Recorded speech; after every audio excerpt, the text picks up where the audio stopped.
भगवान की पतित पावन लीला का प्रथम दृश्य आप देख रहे हैं। नित्य प्रति के बाद महामुनि श्री विश्वामित्र जी भोजन किए हैं और भोजन करने के बाद कर भोजन मुनिवर विज्ञानी जो कि ज्ञानी ध्यानी विज्ञानी मुनि बन रहे।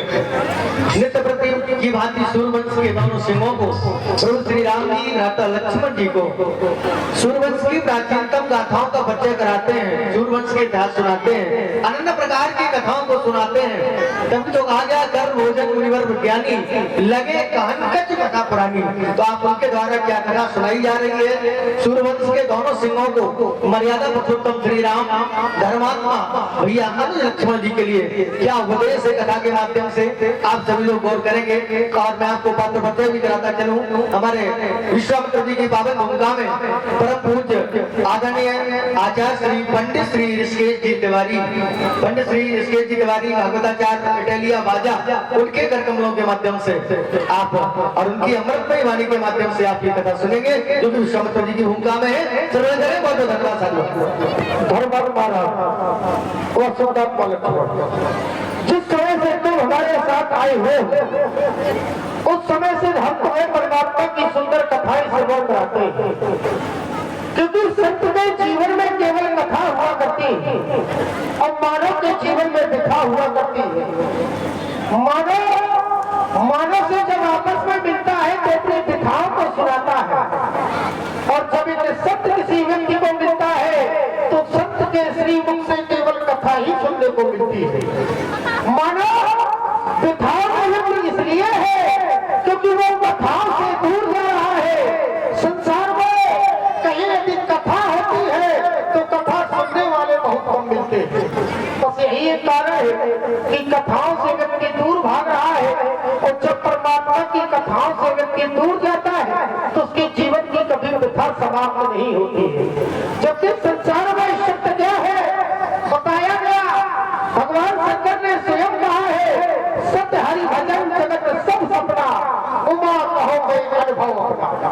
भगवान शंकर ने अपना अनुभव प्रकट किया कि संसार में यदि कुछ सत्य है तो केवल परमात्मा का भजन ही सत्य है। संसार के प्रत्येक प्राणी को परमात्मा का भजन करना चाहिए। अब कथा सुनने के भी कुछ नियम हुआ करते हैं। बताया गया कथा सुननी कब चाहिए तो बताया गया भोजन करने के उपरांत और शयन करने के पूर्व, अर्थात भोजन करने के बाद और सोने के पहले परमात्मा की कथाएं व्यक्ति को सुनना चाहिए। संकेत है करी भोजन मुनिवर विज्ञानी लगे कहन जो कथा पुरानी। भोजन करने के उपरांत हम तुम्हें नित्य परमात्मा की सुंदर कथाएं सुनाते हैं। आज भी हम तुम्हें कथा सुनाने जा रहे हैं। कथा हम तुम्हें तुम्हारे वंश की ही सुनाने जा रहे हैं। तुम्हारे वंश में एक बहुत प्रतापी जलपाल हुए जिनका नाम था महाराज इंद्र। लेकिन एक समय ऐसा आया कि महाराज इंद्र को श्राप मिल गया और श्राप ब्राह्मणों ने क्या दिया कि तुम चाहो गिरगिट हो जाओ। अब सोचने का विषय यह है कि महाराज इंद्र के बहुत ही दयालु, बड़े ही धर्मात्मा और बड़े ही दानवीर कृपाल थे। हमेशा 1000 गौएं दान किया करते थे। अब आप सोच रहे होंगे कि जो राजा इतना दान करता हो, धर्मात्मा हो, जो राजा प्रजा का पालक हो, भला उसे ब्राह्मणों ने श्राप क्यों दिया? इसका कारण क्या है? इसका केवल एक ही कारण है। संसार में कभी भी कुछ दान करो तो एक वस्तु को कभी 2 बार दान नहीं किया जाता है। महाराज इंद्र के द्वारा यही गलती हो गई। एक गाय को उन्होंने 2 बार दान कर दिया। एक बार वो अपने दरबार में बैठे हुए थे, नित्य प्रति बात 1000 गाय खड़ी कर दी जाती थी। दूर दूर से ब्राह्मण आते थे तो ब्राह्मणों को गौ दान किया करते थे। एक दिन उन्होंने एक गाय ब्राह्मण को दान में दी।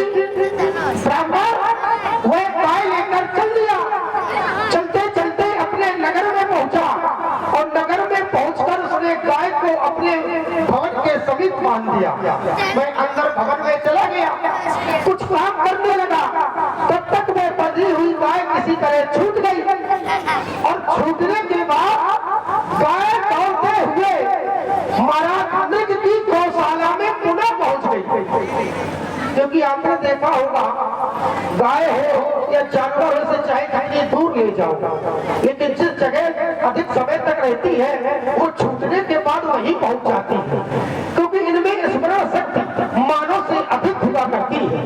जब गाय पुनः गौशाला में पहुंच गई तो वहां जो गौशाला के सेवक थे उन्होंने गाय को पुनः बांध दिया। प्रातः काल खुला हुआ, प्रातः काल फिर महाराज दरबार में बैठे, फिर ब्राह्मण आए, वही गाय फिर छूटकर दरबार में लाई गई और वही गाय पूरा दूसरे ब्राह्मण को दे दी गई। वो ब्राह्मण गाय लेकर रास्ते में चल दिया।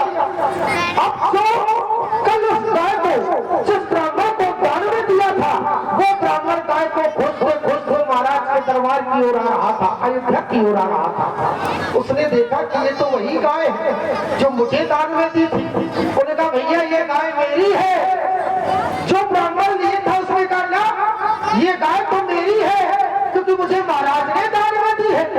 उन्होंने कहा ऐसा नहीं है, ये गाय कल मुझे दान में दे दी गई है। दोनों ब्राह्मणों में झगड़ा हो गया। गाय को लेकर दोनों ब्राह्मण दरबार में पहुंचे। महाराज सिंहासन पर विद्यमान थे। कहा महाराज ये गाय मेरी है, छूट गई थी, कल आपने दान कर दिया था, आज पुनः आपने गाय दान कर दी। महाराज ने कहा ऐसा हो नहीं सकता है, तुम झूठ बोल रहे हो, ये गाय मैंने आज ही दान की है। अब जो उस ब्राह्मण को गाय दान की थी उसे क्रोध आ गया। उसने कहा महाराज तुमने विचार नहीं किया और तुरंत ही अपना विचार बदल दिया। एक वस्तु को दो बार दान में दे दी, तुम ब्राह्मणों को लड़ाना चाहते हो। उन्होंने श्राप दे दिया कि जाओ तुम गिरगिट हो जाओ। तो महाराज को 1000 वर्ष तक गिरगिट का रूप धारण करना पड़ा। तो धर्मात्मा राम शुद्धात्मा लक्ष्मण मेरी कथा कहने का तात्पर्य ये है कि कभी भी कोई वस्तु यदि हम दान कर दे और किसी कारणवश हमारे पास आ जाए तो उसे दोबारा दान नहीं किया जाता है, अन्यथा उसका परिणाम महाराज मृत्यु तरह भुगतना पड़ता है। मैं क्या देख रहा हूँ, तुम दोनों बंधु मेरी कथा में इतने मग्न हो कि आज तुम्हें समय का ज्ञान नहीं रहा है। भगवान भास्कर उदयाचल से अस्ताचल की ओर जा रहे हैं, संध्या का शुभ समय है।